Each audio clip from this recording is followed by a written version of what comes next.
किसी समय दिल्ली में मोतीचंद नामक एक व्यापारी महाजन रहता था। उसके सिर से माँ बाप की छाया टल चुकी थी। मरते समय माँ बाप उसको अनर्गल लक्ष्मी का मालिक बना गए थे।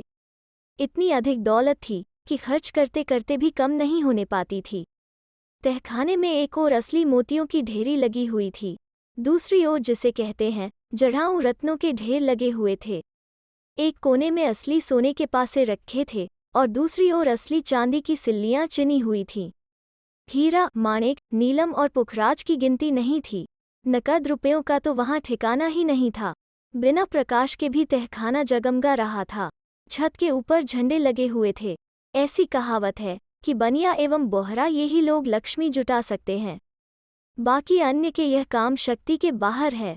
कभी भूले चूके ईश्वर ने दूसरों को लक्ष्मी दे दी हो तो भी वे उसे पचा नहीं सकते, तुरंत ही उनमें अफलातूनी आ जाती है। अनर्गल लक्ष्मी के धनी मोतीचंद सेठ को देखकर कोई अनजान आदमी तो पहली नज़र में यही कह देगा, होगा यह कोई हसली मवाली।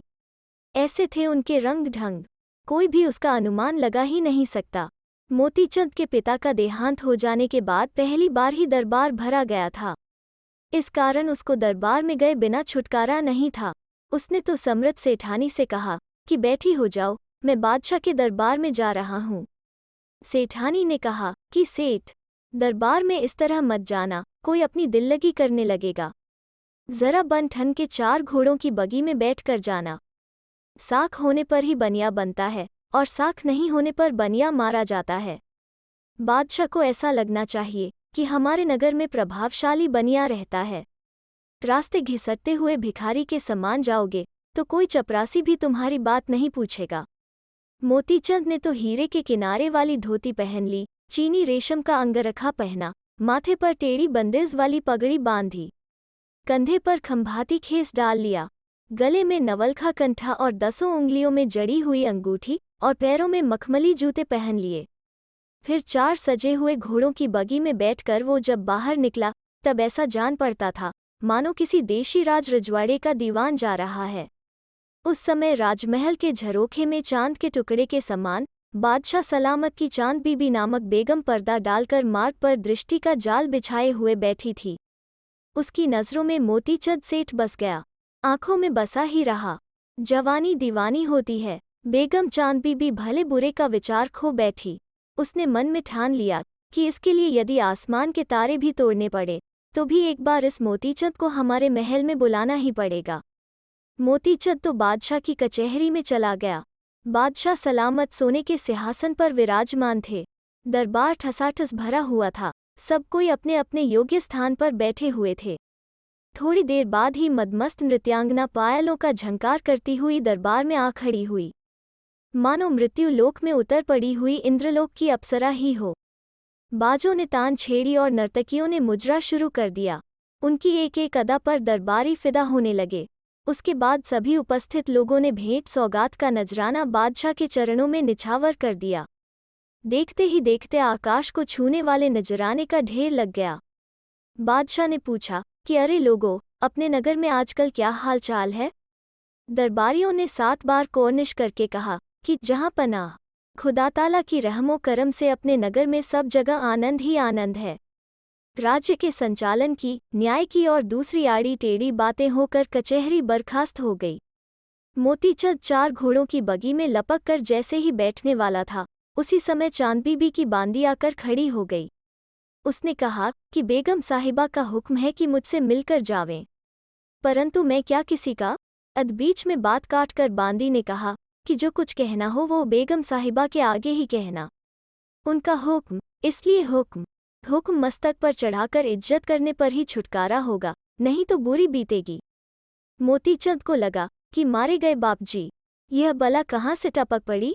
फिर यह तो ठहरा राज्य का मामला, ना तो कहा ही नहीं जा सकता, होगा जो देखा जाएगा। ऐसा विचार करके उसने बेगम के महल की ओर बगी हाँकने की आज्ञा दे दी।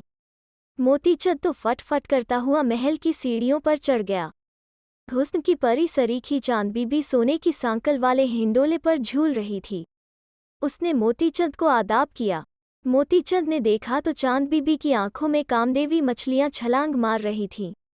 उसको लगा कि हे भगवान, यह कैसी लीला है, मैं कहाँ फंसा? बेगम ने कहा कि आओ बैठो, यह सब तुम्हारे लिए ही है। ये हिंदुस्तान के असली आम हैं, तुम खाओ और मुझे खिलाओ। मोतीचंद के कलेजे में कंपकंपी होने लगी। उसने टालमटोल करना शुरू किया, परंतु हडिड्यों से हथिनी के समान चांद बीबी छोड़ कैसे देती। उसने तो हाथ पकड़कर मोतीचंद को बगल में बैठा लिया और एक आम की फांक उसके मुख में दे दी। मोतीचंद भी आम की फांक लेकर चांद बीबी के मुख में डालने जा रहा था, तभी हाथ में पकड़ा हुआ चाकू बेगम के तालू में जा घुसा। तालू फट गया और प्राण निकल गए। पिंजर पड़ा रह गया। मोतीचंद के तो मोती ही निकल गए। वो तो मुंह बाएं देखता ही रह गया। यह क्या हो गया? काले कौवे को भी मालूम नहीं पड़े, इसलिए मोतीचंद ने तुरंत बेगम की लाश को बगी में रख लिया और बगी तुरंत ले गया लाल भाई तंबोली के घर। लाल भाई तंबोली था दिल्ली का नामी ठग। इसके अनेक किस्से थे। किसी का उतार कर किसी को पहना देता तो भी कुछ जानकारी नहीं होने देता, ऐसा उस्ताद। आधी रात को जाकर मोतीचंद ने लाल भाई तंबोली के घर का दरवाजा खटखटाया। अरे, यह कौन आ गया? 2 घड़ी सुख से सोने भी नहीं देते। लाल भाई, यह तो मैं हूँ, जरा दरवाजा खोलो।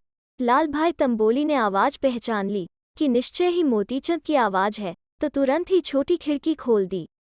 अहो सेठ, चोर की सहायता मांगने के लिए इतनी रात को किस लिए पधारे? भाई, रुपया छिपाने का स्थान तो मिलता है, किंतु बात छिपाने का स्थान नहीं मिलता। परंतु हुआ क्या? सिर पर आकाश टूट पड़ा क्या? अनजाने ही अपराध बन गया है। क्या से क्या हो गया? यह बेगम की लाश है, इसको कहीं रफा दफा करना है। लाल भाई तंबोली को लगा कि बनिया बहुत दिन बाद फंदे में फंसा है। उसने कहा कि तुम तो शेर के मुख में हाथ डाल आए हो। रुपया 1000 नकद लगेंगे। अरे, 1000 के चाचा, लो गिन लो। इसी समय लाल भाई तंबोली ने तो पहले 1000 रुपया गिनकर तिजोरी में रख दिए, फिर मोतीचंद से कहा कि जाओ, घर जाकर कान में उंगली डालकर निश्चित होकर सो जाओ, फिर क्या क्या करना है यह मेरे मन की बात होगी। मोतीचंद को लगा कि चलो बला टली। लाल भाई तंबोली ने तो बादशाह के बाग में पड़े हुए एक बांस के टोकरे में लाश को रख दिया। बादशाह जिस मस्जिद में नमाज पढ़ने जाया करता था, उसके चौक में उस टोकरे को जा रखा। समय होने पर बादशाह नमाज पढ़ने के लिए आया। जिस जगह टोकरा रखा हुआ था, वहीं पहुंचकर भूमि में रथ का पहिया टोकरे में जा घुसा। बादशाह को शक हुआ कि ऐसा क्यों कर हो गया। उसने खुदवा कर देखा तो चांद बीबी की लाश। उसके तो होश उड़ गए। उसको लगा कि हमारे महल में ही सेंध लगाने वाला यह 2 माथे वाला कौन पैदा हो गया। बादशाह ने आवाज लगाई, है कोई हाजिर? एक को पुकारने पर 81 पहरेदार हाथ में नंगी तलवार लिए उपस्थित हो गए। जाओ, यह टोकरा किसका है, इसी समय तलाश करो। अच्छी तरह तलाश करने पर मालूम हुआ कि वो टोकरा बादशाह के बाग के माली का था। इस पर बादशाह ने पूछा, पूरे दिल्ली नगर में माली कितने हैं? 1000। बस्ती की गिनती करने वाले ने उत्तर दिया। हजारों ही मौलियों को अंगूठा पकड़ाकर छप्पर पर लटका दो। बुरे काम करने वाले को कैसे छोड़ा जा सकता है? बिना अपराध के ही मौलियों की बुरी दशा होने लगी, इसलिए इन्होंने भी लाल भाई तंबोली को बुलवा लिया। इनको आशा थी कि लाल भाई तंबोली के बिना दूसरा कोई हमें छुड़ा नहीं सकता। कहावत है कि दाम करे काम और बीबी करे सलाम। बादशाह के सिपाही प्यादों को खुश करके मौलियों को पिछले दरवाजे से तंबोली ने भगा दिया। अब लाल भाई तंबोली को लगा कि अब बेटा ठीक ठिकाने पर आ पहुंचे हैं।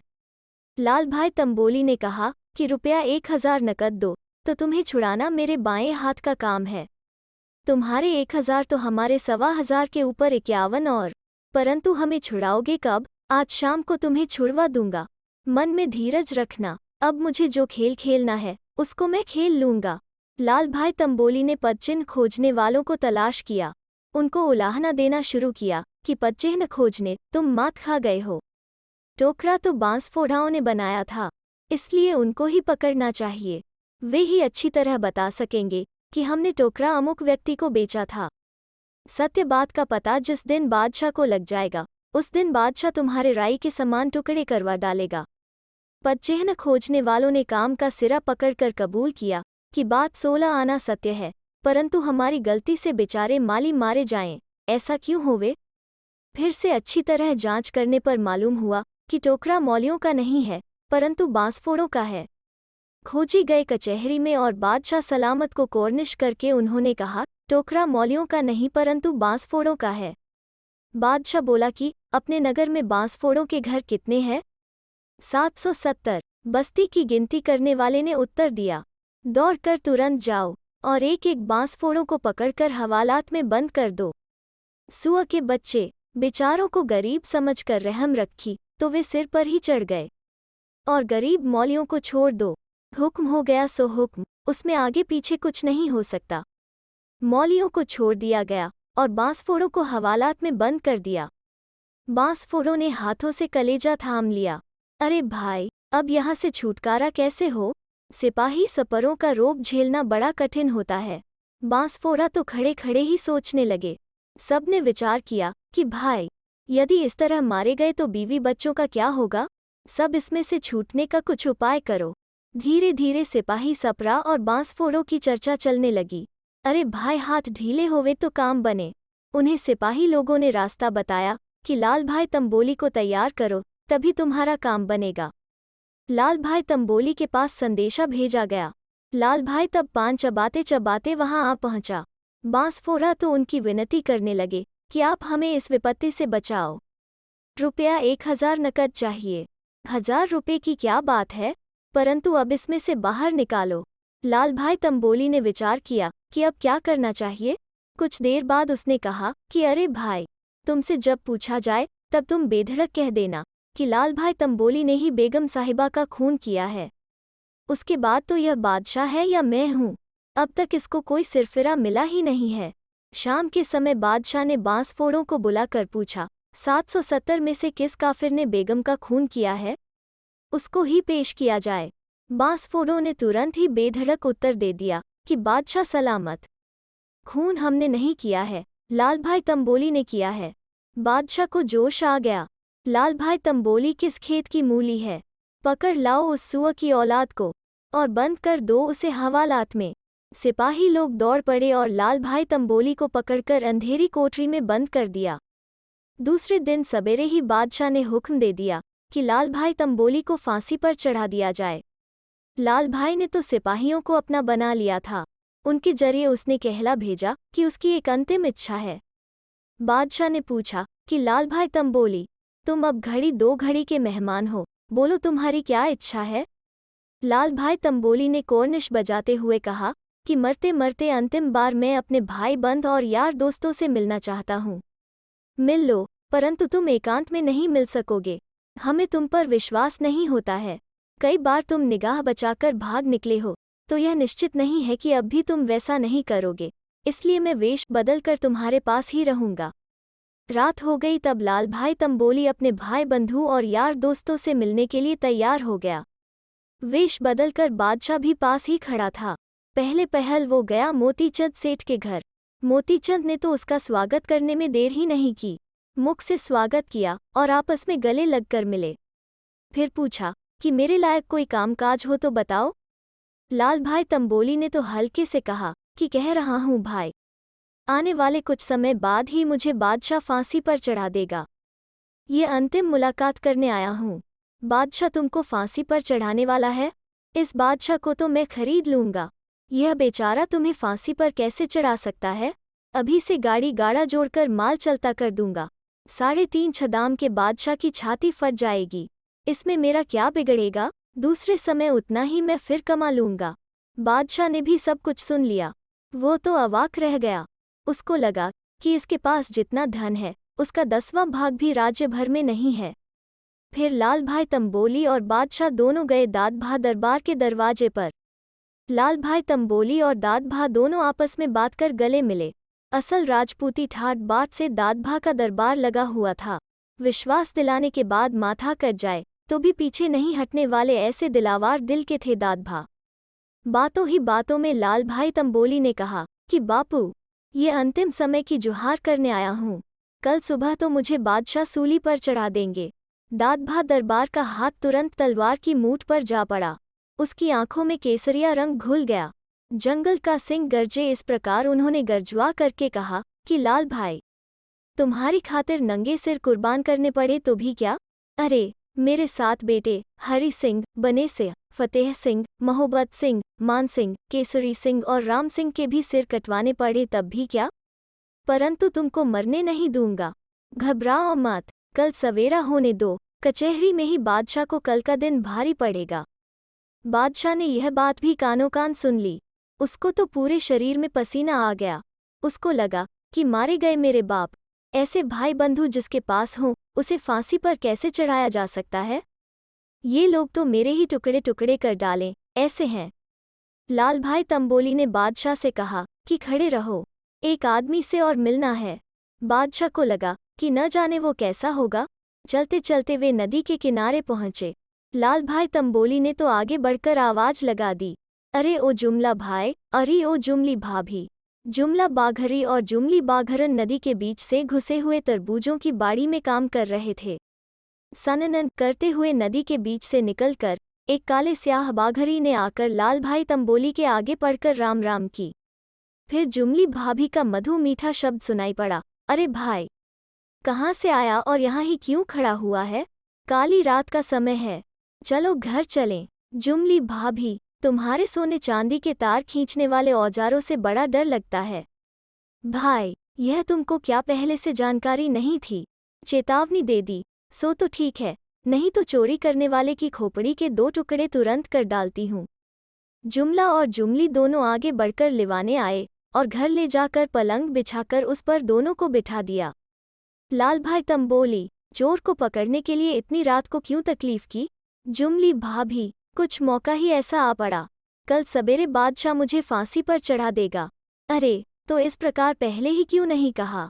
अरे जुमला, ले जा अपनी चंदन गोह और अपनी पाडा जी भी कटार लेकर चल दे। जा सड़सड़ाहट करता हुआ महल की छत पर और बादशाह का सिर काट कर ला देगा, तभी तुझे मर्द समझूंगी। सज धज के जुमला तो चल पड़ा बादशाह का मस्तक काटने। बादशाह तो थर थर कांपने लगा। घड़ी भर में जाने कहाँ जाकर जुमला हाथ में माथा उछालता हुआ आ पहुंचा। जुमली के पैरों के आगे मस्तक को जोर से फेंकता हुआ जुमला कहने लगा, यही तुम्हारा बादशाह है या और कोई? बादशाह ने देखा तो अपने शाहजादे का मस्तक। उसकी आंखों के आगे अंधेरा छा गया। बादशाह के मन ने कहा कि लाल भाई तंबोली को फांसी पर चढ़ाकर स्वयं मुझे जीवित रहना है या मर जाना है। जिसके ऊपर प्राण निछावर करने वाले ऐसे जिगरी दोस्त हैं, उसे मार डालने से क्या मिलेगा? बेगम और शाहजादा तो खो दिए, जीवन बचेगा तो और हो जाएंगे। बादशाह को लगा कि जिसका डर हो उसी को बख्तर बना लूं तो। सवेरे बादशाह ने कहा कि लाल भाई तंबोली, तुम्हारा कसूर माफ, आज से तुम ही दिल्ली के दीवान बनाए जाते हो। तो दोस्तों, कैसी लगी आज की लोककथा? अगर अच्छी लगी तो लाइक और शेयर करें और चैनल को सब्सक्राइब करना ना भूलें। फिर मिलते हैं एक नई लोककथा पर।